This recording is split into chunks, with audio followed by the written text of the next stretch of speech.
వస్తున్నావా? నేను తలుపులు బంధించి రానుంటాను, బయట ఉండు. బయట ఏం చేయాలి? ఏం చేస్తావు? స్వామి వారు వచ్చి దేవి ఏది అని అడిగితే స్వామి నీ దేవి లోన పూజలు చేస్తుంది అనాలి. లోన చేసుకుంటుంది పూజలు. మళ్ళీ అవునమ్మా, ఏ మాట తోడు మాట ఎంతనా? అవునే గొప్పగా వింటున్నావా? నీ తిండి ఎంతాను, నీ పంట కడతాను, నీ ఇల్లు తుడుస్తాను, నీ వాప తుడుస్తాను, నీ కంచాలు తుడుస్తాను, పాముతాను, నీ మంత్రికి పడుకుంటాను. మంచం కింద? మంచం మీద. ఓ అదే కరెక్ట్, మంచం కిందే కరెక్ట్.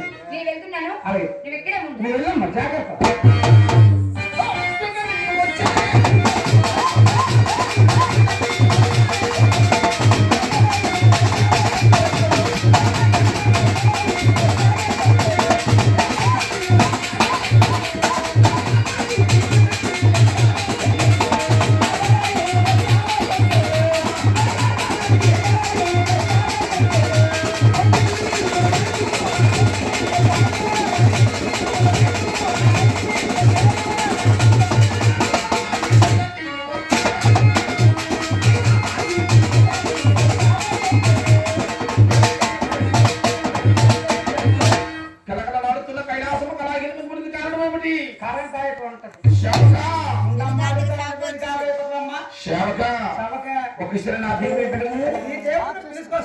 సేవక అవునా తెలియదు.